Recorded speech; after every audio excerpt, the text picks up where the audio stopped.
Beside the drums, which part of the recording and mixing process will be the most challenging and infuriating? Watching Chris record fucking bass.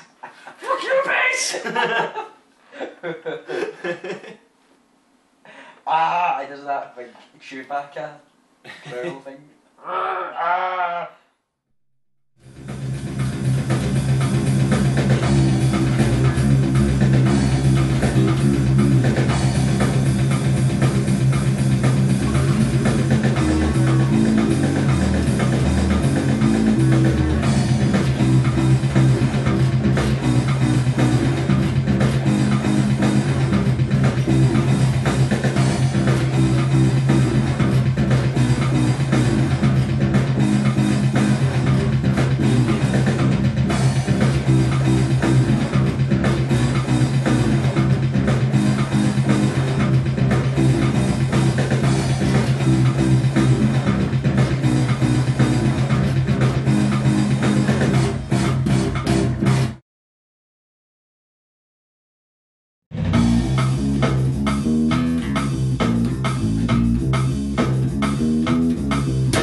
Oh, you would spend a lot more time focusing on getting the right sound instead of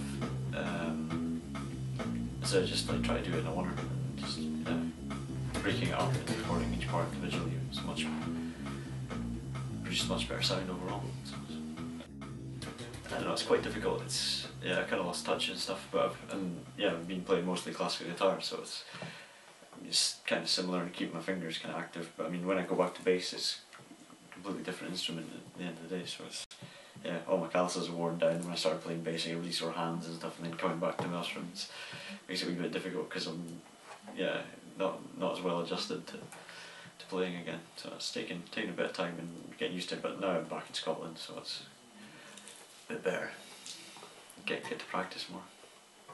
Well, that's one thing I've really noticed. I mean, I've not practiced as much as I used to. So I used to practice like about 4 or 5 hours a day, and now I only do like about 4 or 5 hours a week. So it's kind of taking a bit of a kind of backseat at the moment. I mean, that's the thing. I mean, we're sorry at recording them, but actually learning to play them as well. I've just basically learned how to record them. I've not actually learned how to play them all live. So it's playing them live is a bit different. I usually do something different than I do on record anyway. So I just try and get the best sound, get the best kind of a simple sound for recording, and then when I actually play it live, I do something completely different based on what I've recorded. But it's usually something changed. Yeah, it's usually more kind of slap bass or tapping or something which looks a bit fancy, a bit flash. But Yes. yeah. Yes.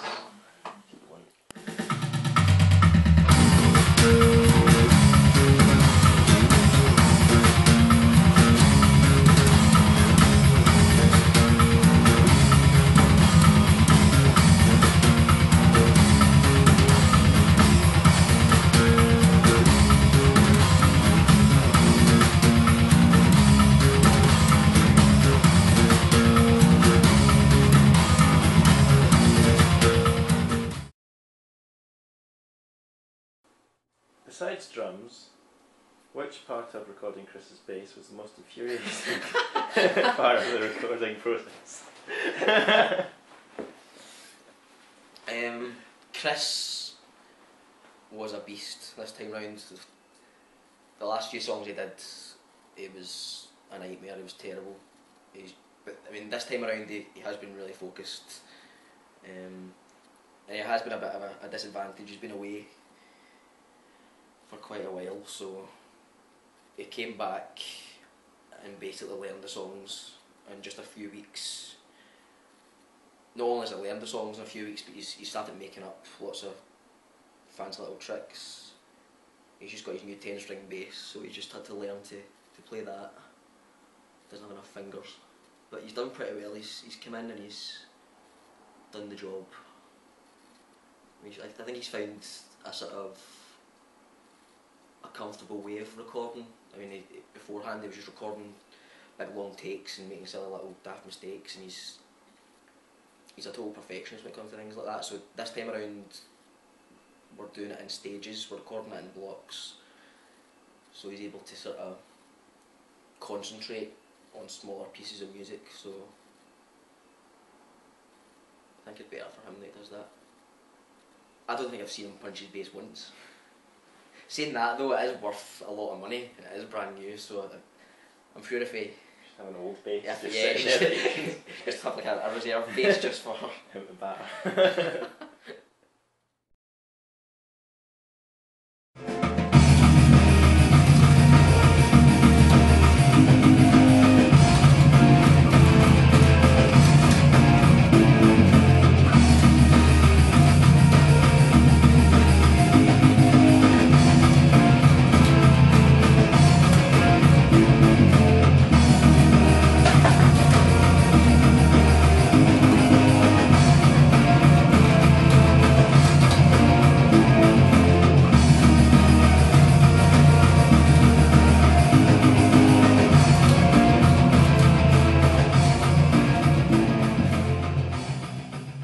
Bass was just got it this year. It was made by ACG Guitars. It's 10-string bass with 2 active pickups. It was everything was custom made. I mean, even down at the bridge and pickups and everything. So it was an absolute fabulous instrument. It's made to exact kind of specifications and stuff. And it doesn't weigh that much as well. It weighs less than my 7-string. It's perfectly balanced, and it's taken a bit of time to get used to it, like all the fingerings and stuff, and I've had to really learn, and my hands getting really sore from actually holding the thing. But it's dead easy. I've got complete access. The only place it's hard to access is just up around here. But you're never really going to need these notes anyway.